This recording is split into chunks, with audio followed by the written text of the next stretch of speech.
Hi, this is Stephane Roche, the Complicated Author. Today, episode 11 is called Thank You for 10 Months. This is a poem that was written dedicated to my mother. It took her a while to, push me out. I was considered a miracle child. So today I will be going over the usual four aspects: motivational, inspirational, psychological, and philosophical effect of Thank You for 10 Months. Again, please like, subscribe to my YouTube channel, Stephane Roche, the Complicated Author.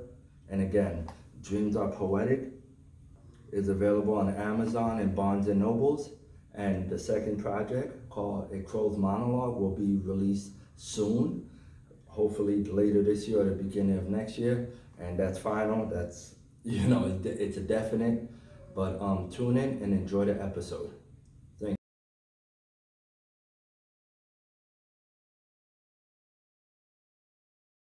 Hi, this is Stephane Roche, the Complicated Author. Welcome to the motivational and inspirational aspect of Thank You for 10 Months. So what motivated me to write this poem is, the suffering that my mother endured during the labor with me. So again, usually it takes 9 months, 9.5 months, but me, I was a different type of case. It actually took longer than expected. It took 10 months, and here I am. But I was considered a miracle child. It took me 3 days to come out. October 20th, I was supposed to be born, but I ended up coming out in October 23rd. I was born with 3 birth defects. The first birth defect is I was born with clubfoot. My right heel can't go down. I had 2 surgeries, but they botched it, so now it kind of like brought one of my bones up to hike my heel up. And the left foot can go down, but it's like turned. So, sometimes I do wear padding for my foot and things like that, but it didn't stop me from pursuing sports or running and doing curricular activities with others. Also, I was born with like a way weaker arm than the other, but something's a work in progress. Seen a couple specialists for it. And also it caused me to have a narrow jaw. So it was like a difficulty in my mother's womb. So she really, her bringing me into this world and still persevering and wanting what's best for me is what motivated me. So Mom, your ambition is, always to strive is what motivated me. You're not afraid to fail at anything in life. It's like anytime you step into something, you always find a way to make it out of it or succeed at the end. I've seen you fail a lot of times, but I've seen you just toughen it up and just move forward and just persevere and never gave up. You just have the soldier mentality. You just always kept a poker face. You never showed too much emotion. You just kept all your pain inside to just make sure we were happy, which I greatly appreciate. You motivated me also to become a writer because growing up, as you know, when I used to play video games and, just get into extracurricular activities, and I was just overdoing it with the just action figures and games, you always would snatch all of that up and say, go read a book. And I never understood why would I need to read a book when it's Saturday or Sunday and a nice bright afternoon I could be out doing something. And now today I understand why. The way how the world is built, the way how the world works. And I just want to thank you for that, for motivating me into being the writer that I am today and the complicated author that I am today. So that's what motivated me. The inspiration, I inspired by your work ethic. Till this day, I always strive to work as hard as you, day in and day out, a lot of overnights and a lot of days, like I've just seen you work yourself to the bone, which is not always good, but to get to to get the things that we want in life and to get to our goals in life, it's a sacrifice that you did, which I greatly appreciate. I'm also inspired by your routine. I watch your daily routine and your discipline on just your regimen for over 35 years just watching you just have a same certain routine. It is over the years you would tweak certain things and stuff, but you just have a certain way about you that just never changed, and which I admire and I'm truly inspired by. What also inspired me is just putting us as your children as the number one priority by just going out there and just getting your hustle on, just working and working yourself to, the highest matter possible. And sometimes it can be very overwhelming. Sometimes it could just take a toll on someone, So, like one of the major aspects that I greatly appreciate is, again, your work ethic, your routine value. Again, thank you. Again, thank you for 10 months. Through birth defects, that you just kept persevering, and through all of my conditions going on. And I just want to say thank you for 10 months, and I greatly appreciate everything you've done. It may not seem the way that, in your eyes, that I'm not grateful, but I am. I just don't speak about it too much because, again, like you, I keep a lot of things inside, but here I am again. So the motivational and inspirational aspect of thank you for 10 months.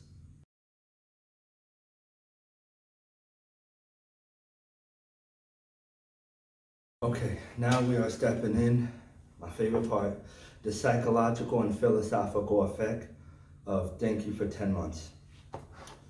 So the psychological effect starts off with just having strong personalities, the mental health from both of us, and the communication.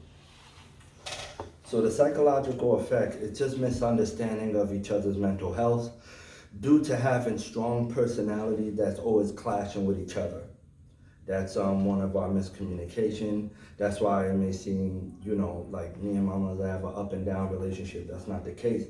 We just have strong personalities that's always clashing with each other, and that doesn't always mesh. That's with any relationship with anyone in life.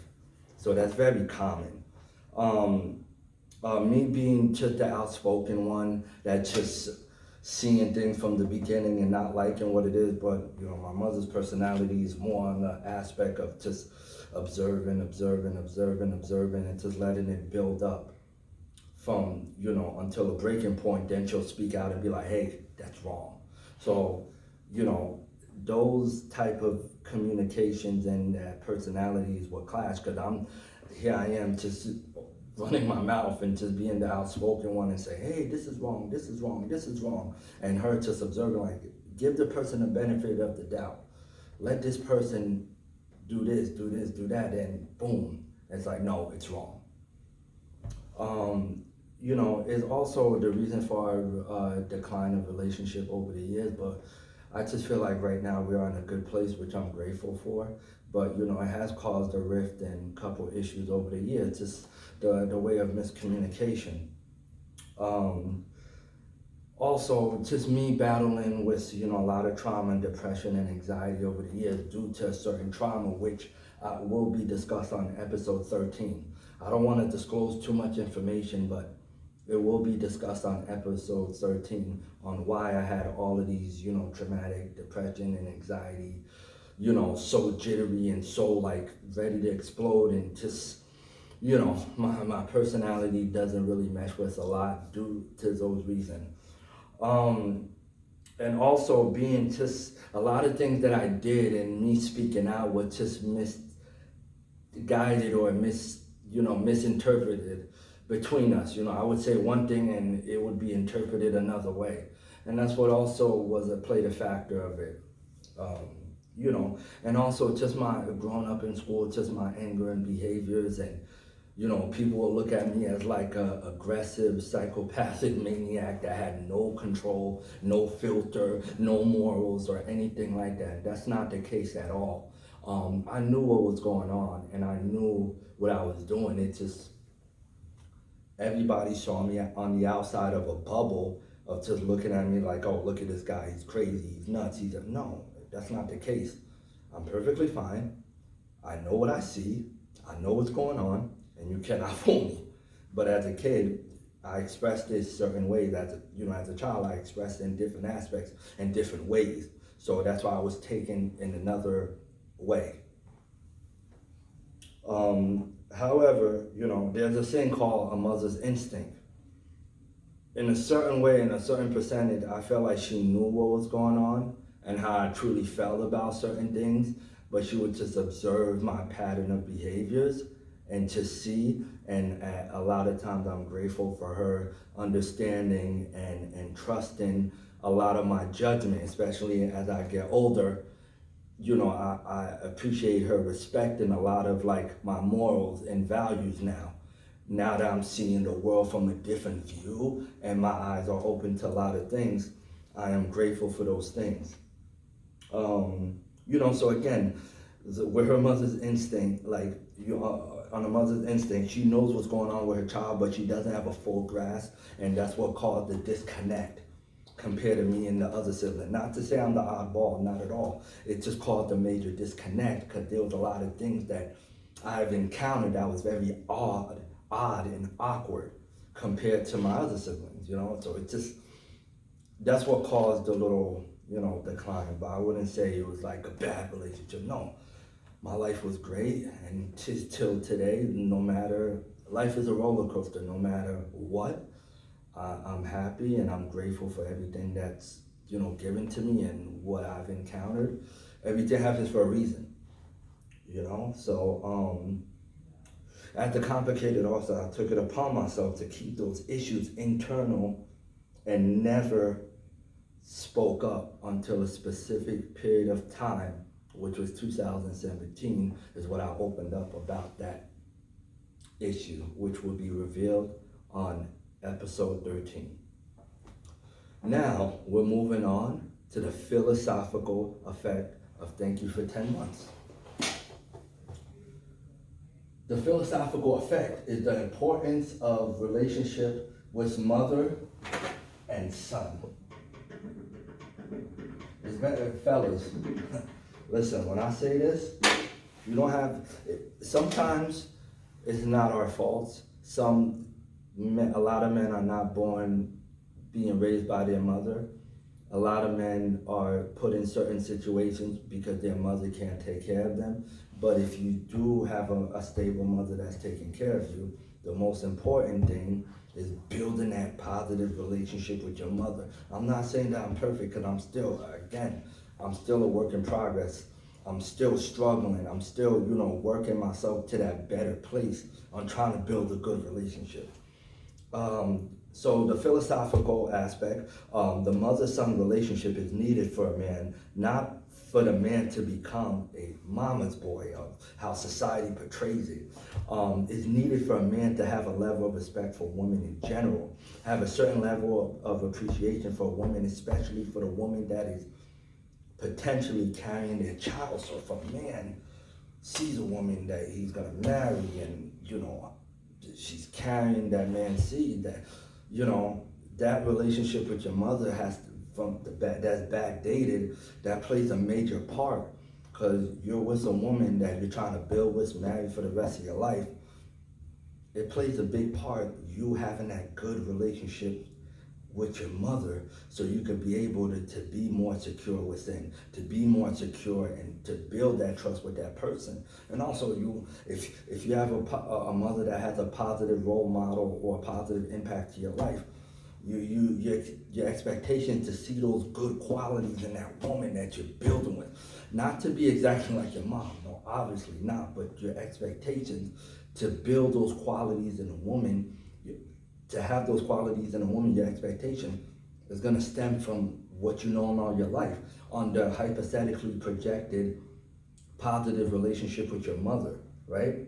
In today's society, there are a lot of just don't read too much into what's going on the internet, because again, men lie, women lie, the internet lies, right? So this is the society we're living in today. So in today's society, there are a lot of brainwashed and false leaders and prophets that teaching us that it's okay to disrespect women, even through music and through entertainment, through media and social media especially, that it's okay to downplay our women and disrespect our women and not care about them. No, wrong. You know, again, not to get too religious, but if you read any religious book or the main books, the Bible, the Torah, the Quran, it shows the respect that a man needs to have for a woman, not only just to lead by example, but also like to just have that certain level of respect. It teaches us good morals, right? So, you know, like in today's society, it's showing us that, oh, we don't need women. No, we do. Just like women needs men and men needs women to continue to procreate and to continue to build a legacy and to have a happy home and to bring that hypothetically projected generational wealth within that household. That is very important. So we're going to get into the other part of the philosophical aspect. Woman's meaning in the earth. So women are the most important figures in our lives. That it is our job as men to lead by example, but also make an honest person out of that woman, right? Again, women are the most important figures in our lives. It is our jobs as men to lead by example and make an honest person out of them, right? So again, I mean, men were brought here as Adam first and Eve. So it can't be the blind leading the blind. If the woman sees that you're not that man and you're not building and you're not playing your part, that's when the disrespect happened. And it's the same vice versa too. So both parties, we all have a responsibility from what the Most High brought us here to do. By telling them, just being honest and being upfront and not having to run to, you know, certain people. If there's an issue, speak to each other. That's the point of building, because when you marry a person, that becomes your best friend, right? That becomes your soulmate. That becomes your partner in crime. That becomes, you know, you guys become a major team with each other. You know, by respecting them, not calling them out of their name, not abusing them at all physically or mentally or financially, just having good morals. That's what's important. And again, when us as men, think about it. I want you to think about this. When we as men are disrespecting women in all those aspects, because I'm not perfect, I'm a work in progress. It's something that I work on every day I wake up. These are one of the morals that I try my best to work on. So I'm not sitting here preaching thinking that I'm perfect. I'm human just like you. As you're watching, I am a human being just like you are. So I do fall into mistakes and flaws. So just want you to hear me out. Remember, the woman that you are disrespecting, that is someone's daughter, that is someone's mother, that is someone's sister, that is someone's aunt, that is someone's grandmother. So be mindful of this treatment, right? Be mindful. Overall, my mother has taught me that it is important to work hard and to never give up on yourself and life. No matter how hard life gets, this is part of the process of trial and error. Again, Mom, thank you for everything, and thank you for 10 months.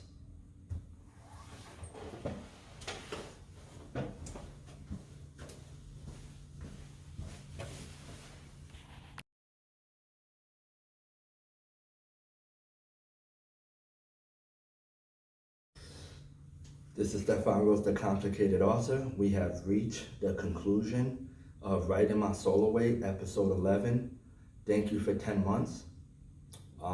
Please like and subscribe and comment on my YouTube channel. And also follow me on Facebook, Stephane Roche, the complicated author. And Instagram, I think it's Stephane.Roche.3154. I don't know why.